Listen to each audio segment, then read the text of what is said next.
G'day and welcome to the Grow a Small Business Podcast. I'm your host, Troy Truen. Each week, we speak with an owner who has grown a business with 5 to 30 team members to something bigger. Diving into their numbers and unearthing the pain they've experienced, we explore what they did to overcome each barrier and what they would do differently from day one. Let's get into it. Hi, this is AJ for the QFF for Grow a Small Business Podcast, and I'm with the gorgeous George, and really interested in exploring more about George's amazing experience, both as a successful business owner and then a transition into the social impact space, and so many lessons. We won't get through them all today, but let's do this. So George, can you please introduce yourself? Absolutely, AJ. Thank you for having me on this podcast. I've been following Grow a Small Business over a short while. I'm really impressed with the work you guys are doing. It's a much needed resource for small business. So my name is George Elkhair, and I reside in Hobart. So my journey has taken me really from my first day out of university, where I always had a desire to start my own business, but had to go through that journey of finding a job and getting settled, and fortunate enough to join one of the big accounting firms. I graduated with an economics accounting degree, and I specialised in small business and working with small business people.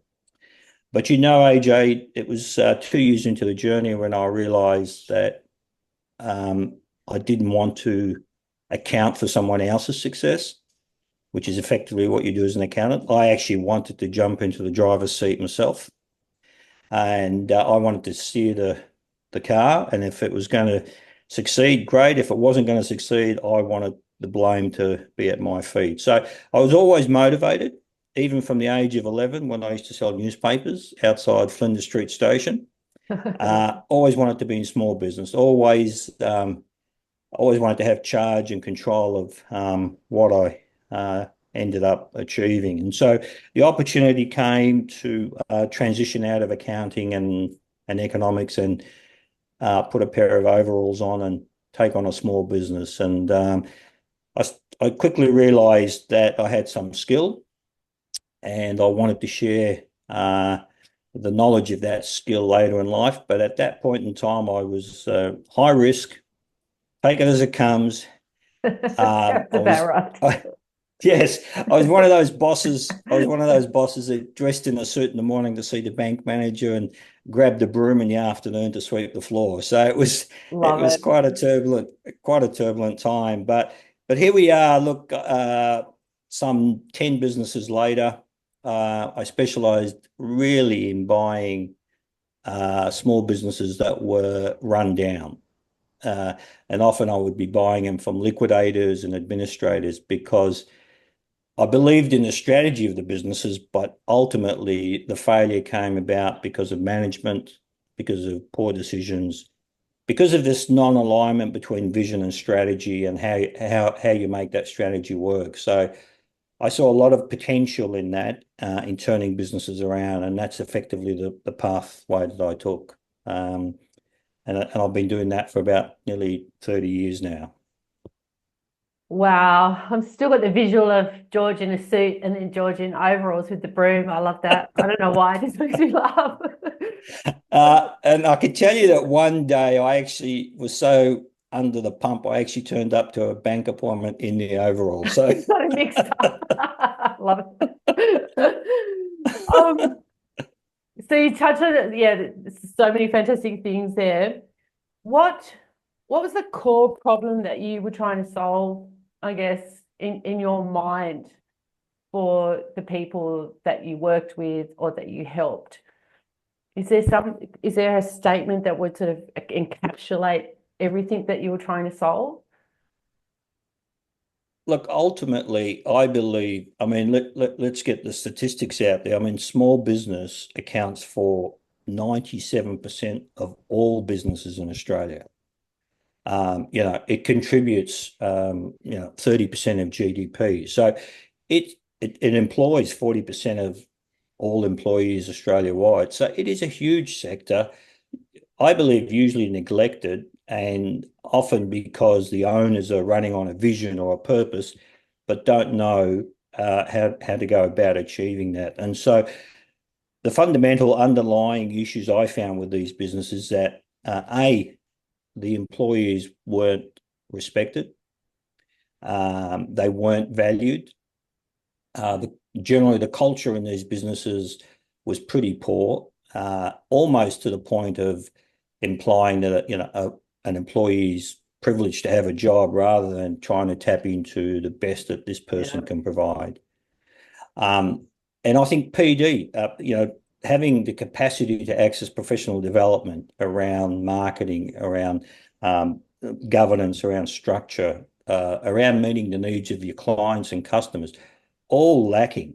And I haven't even touched on the production side of things or the process of the business, how we put together a package, how we ship it, how we, the logistics of all that. So I was very fortunate in my time at the accounting firms where I was able to observe a lot of small businesses and assess what was wrong with them. So I think essentially it's about, I think Bill Gates once said that people don't leave their jobs because they're bad jobs. They leave because of bad management. And I think I truly believe that myself as well. And obviously experienced it just by those examples. Yes. And I know you talk a lot about in real life and online about things like values. And sometimes they can sound really great on paper. But if we think about, particularly in the small business space where you are juggling a lot of balls, and when things get hectic, often, in my experience, they can be the first things to slip. What's your best tip for making sure values actually stick, even on those really crazy, crazy days?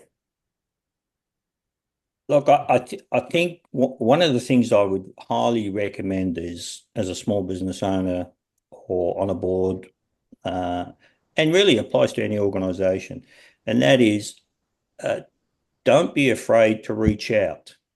Don't be afraid to bring people who are in the know, people that know how to cut through. Don't be afraid to tap into outside sources. I do that all the time, even today, AJ. I have no qualms about picking up the phone and ringing you and saying, how can you help me with this? Or, or ringing the ex-premier of the state and saying, Peter, could you help me with this? I have nowhere to go. So I think it's important that we have that capacity. I think it's very vital because it's a lonely existence being in small business, and sometimes even at a board level, it's a lonely existence because there's tension. There's always tension, between board members. I believe this is the way it should be done, and I'm trying to convince my colleagues that that's the way they should go as well. So I have to be able to understand the values and always bring the discussion back to those values. I think at a time when you stray from those values, that's when things become a little bit messy and people lose confidence and they lose sight. And it's important to bring things back to the values. And so talking about values, the critical factor is get help to assess what values are necessary for your business. Talk to people. I listened to Troy's podcast where he shared about his parents starting their small business in the fuel industry and how that's grown. And often you'll see this: businesses will grow externally, but they don't grow internally, and the two have to keep pace with each other. You know what I mean? Yeah, that's a t-shirt or a bumper sticker, George. That's well, we can do a joint venture if you like. Trademarks. Yeah, that's important.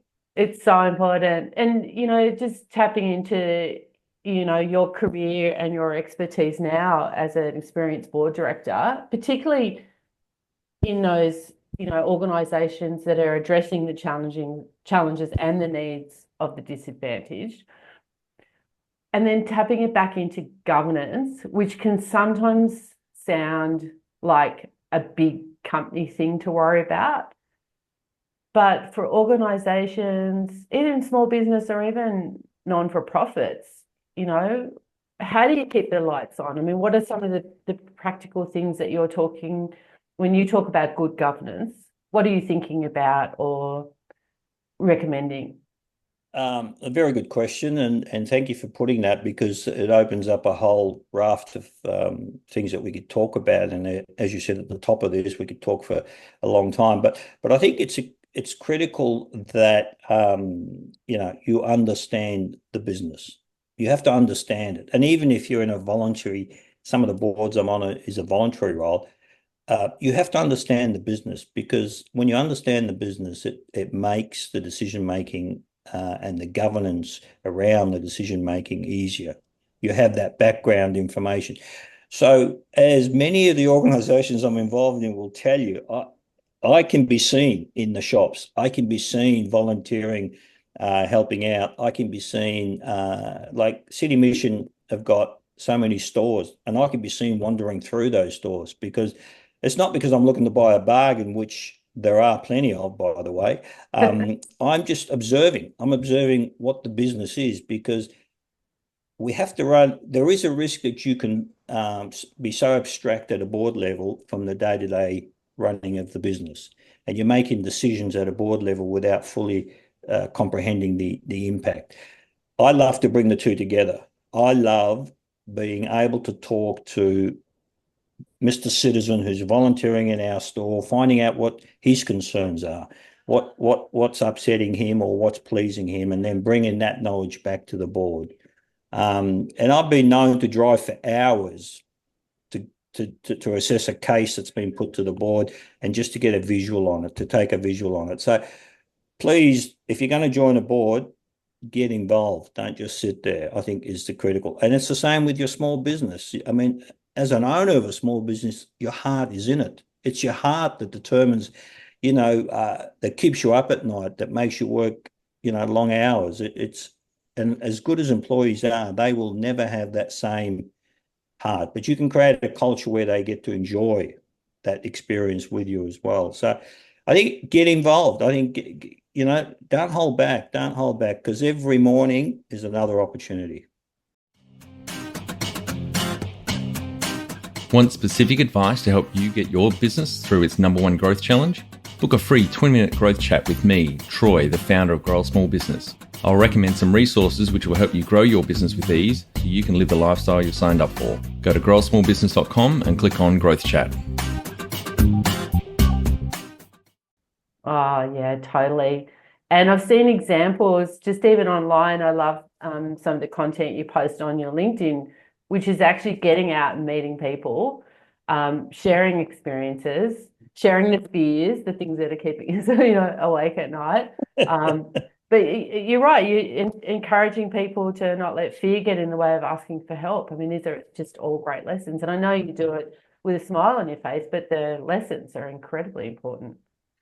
They are. And if I can just put this one line to you, and that is, just remember, none of us are as smart as all of us.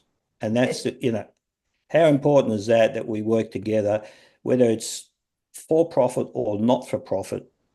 We have to work together. And I see coffee as a great way to bring people together. Yep. And I'm starting to get a bit of a reputation, but hopefully it's a good reputation. Totally. Coffee, and then I could totally see our line of bumper stickers. It's going to be a big deal. And look, the other thing I wanted to just quickly touch on, at on Christmas Day, I took part in home-based run a Christmas lunch for the homeless and anyone that wants to come in. And this year I took part for the first time, and that just gave me the greatest joy, seeing 600 people walking in, having the best meal, and credit to Homebase and all their partners on board. And everybody was just equal. Everyone there was no this, them and us. It was just wonderful. And there are many organizations that do that. And I love being a part of that, because it's really transformative. And that's what we want to do, AJ. We want to transform people. We want to give them opportunity. We want to elevate their ability to rise above their situation. Yeah, totally. The young people, the older people, everyone in between people. I mean, there's, people are struggling, right? So You've got to bring everybody on the journey. Everybody. We're not leaving anyone behind. Yeah, yeah. You've just tapping again into your expertise, both as a successful business owner, but particularly your board directorships. You've seen how big picture strategy plays out or doesn't play out. What's one common mistake that you see organizations make when planning for the future, and how can they fix it? Uh, Excellent question. And it really comes down to intimacy. I put it down to intimacy. And I mean, what do I mean by that? I mean, how well do you know your clients? How well do you know your customers? How often are you staying in touch with them? I think in this day and age of the digital age, sometimes we hide behind those tools that we have. But ultimately, it's about selling you my vision. It's about me selling you a product. It's about me enticing the government to give us some funding. It's about all those things, and that comes through intimately knowing each other and knowing, how can AJ help me, or how can Troy help me, or how can Mr. and Mrs. Average be helped by us. So it's knowing each other intimately in the sense that I know what you need, and my parents always said to me, if you can help someone, uh, you should, because shame on you if you can and you don't. And so, it's critical that we come together. I know it's great to have all these tools, but ultimately it's about human beings. It's about relating to one another. It's about feeling each other's pain, but also each other's joy as well. Yeah, and I tend to turn my guests and their experience back to the big thing that I'm interested in, which is marketing. Can't help it. Yes, absolutely, absolutely. But I love that you would use the word intimacy. I mean, what a fantastic word. It conjures up so many things. But you're right, it is about that next level of, what makes people tick and what is keeping them awake at night and where their pain coming from, or their fear, or alternatively, what they're most passionate and excited about. I think you're right. It's, we can use the digital tools to do that on scale, but there's nothing like that kind of one-on-one connection of unpacking, some of that. Such a great No, and word. this is where you guys are doing a wonderful job. I mean, your forums, you're bringing people together in small business, sharing their experiences, some of the courses that you're running, and tapping into the wealth that you and Rob and Michael and Troy have is just perfect, because it can be a lonely journey for a small business person. And most small business owners have a vision and an ambition, but don't know how to deliver that. And ultimately, if you can't market something, it's not a success. That's Yeah. really what it's all about. Oh my God. Thank you. And thank you for the mention. It's super kind of you. Yeah. Your bio talks about helping humanity, which I love. Again, you're a master of words, George. What's a simple but meaningful way individual could think about giving back without stretching themselves too thin? What does it mean to you? Well, we both understand the demands, and I think really the last 10, 15 years, society has changed the complexities and the nature of the way we live and how we live. And then this was compounded by COVID, of course, and the difficulties that brought on. But I think at the end of the day, it's about my relationship with my wife, with my children, with my friends, with my neighbor. I think we have to get away from that mentality of, and this we're seeing this already, because the wealthy are becoming super wealthy, the middle class are drifting back to the lower end of the scale.